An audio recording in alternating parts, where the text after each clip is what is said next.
जी नाजरीन, ब्रेक के बाद आपको खुशामदीद कहते हैं। हम जिक्र कर रहे हैं कराची की सियासत का, जहां MQM के साबिक वफाकी वज़ीर बाबर गौरी साहब अमेरिका से तशरीफ़ लाए।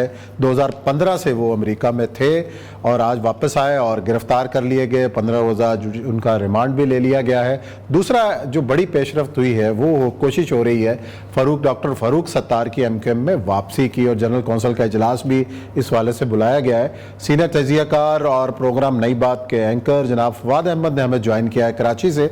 उनसे पूछेंगे कि बाबर गौरी साहब की जो आमद है वो किस चीज़ की कड़ी है, क्या होने जा रहा है, MQM की सियासत के अंदर कुछ हरकत आ रही है, क्या कहेंगे आप? बहुत शुक्रिया उस्मान साहब। बाबर गौरी साहब जो है वो 2015 से मुल्क से बाहर थे।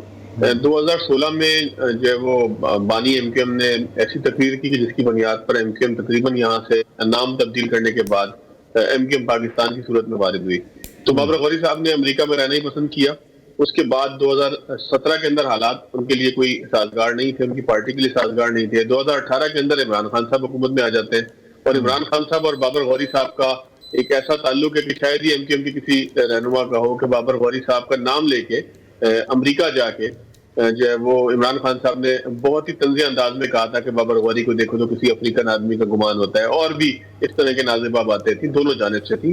बाबर गौरी साहब ने हामिद मीर साहब के प्रोग्राम में बैठ के कुछ ऐसी बातें की थी जो शायद काबिले जो है वो दोहराने के काबिल भी नहीं है। तो उस सारी सूरत के बाद उनके लिए वो तमाम अरसा साजगार नहीं था कि वो यहाँ पर आए। अच्छा, एक सोशल मीडिया के ऊपर ये चीजें चल रही हैं कि उनको गवर्नर सिंध बनाने के लिए लाया गया है और ये कैनर 2 है। PTI के कुछ लोगों की बातें मैंने सुनी, इसमें कितनी हकीकत है, क्या वाकई ऐसा है? देखिए, सोशल मीडिया पे तो जो चाहे आपका दिल चाहे जो करिश्मा खास हकीकत क्या है?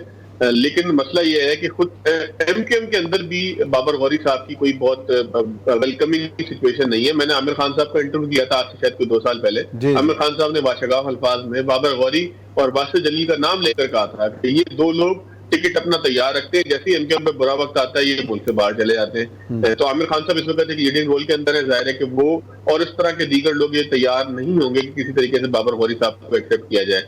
ना बाबर गौरी साहब जो है वो 3, 4, 5 साल जद्दोजहद के अंदर थे जो MQM ने अपने बानी को खोने के बाद पाकिस्तान के अंदर की और कैदोबंद की सहूबतों से लेके बाकी चीजें भी थी।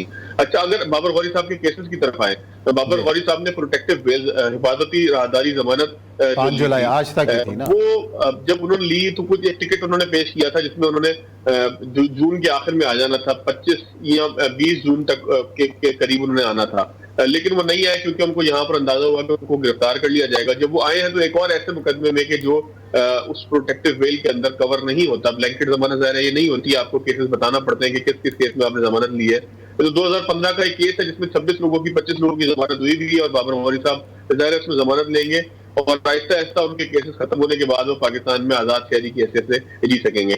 अभी उनके जो करीबी जराए उनका कहना यह है कि उनकी वालदा की तबीयत खराब थी और वालदा की इयादत के लिए उनसे मिलने के लिए वो काफी अरसे से बेचैन थे कि वो पाकिस्तान आए। अच्छा, दूसरे अहम रहनुमा हैं डॉक्टर फ़ारूक सत्तार साहब। साख्ता जिलावतनी थी जिसको आखिर अगर हालात साजगार हो तो फिर खत्म कर लेना ही समझा जाता है। अच्छा जी, अब डॉक्टर फ़ारूक सत्तार साहब की तरफ आते हैं। उनकी वापसी MQM के अंदर वो कब तक मुमकिन है? और अब तो इलेक्शन भी लड़ रहे हैं। डॉक्टर आमिर लियाकत की जो वफात की वजह से जो कौमी असम्बली के हल्के की सीट खाली हुई है उसके ऊपर पहले भी आमिर लियाकत साहब ने डॉक्टर साहब को हराया था इस हल्के में। अब जो है वो इस बात के कितने इम्कानात हैं कि MQM के उम्मीदवार होंगे डॉक्टर फ़ारूक सत्तार? जी फवाद।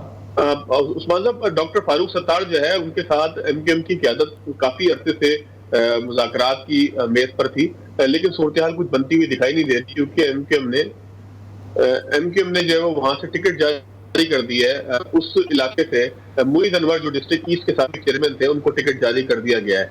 इसके अलावा मैंने एक ट्वीट मेरी नजर से गुजरा, शाहिद पाशा साहब का जो MQM के साबिक डिप्टी कन्वीनर भी थे, उनका जो ट्वीट था जिसके मुताबिक उन्होंने कहा कि वो जो फारूक सत्तार की जो तंजीम बहाली कमेटी है वो उससे रिजाइन करना चाहते हैं क्योंकि तय हुआ था कि कोई भी चीज पतंग के निशान के खिलाफ यानी कि पाकिस्तान के खिलाफ कुछ चीज नहीं होगी। ये जरूर है कि MQM से जो है वो MQM को ठीक करने के लिए MQM तंजीमी बहाली कमेटी को बनाया गया है, लेकिन वो MQM के खिलाफ नहीं है।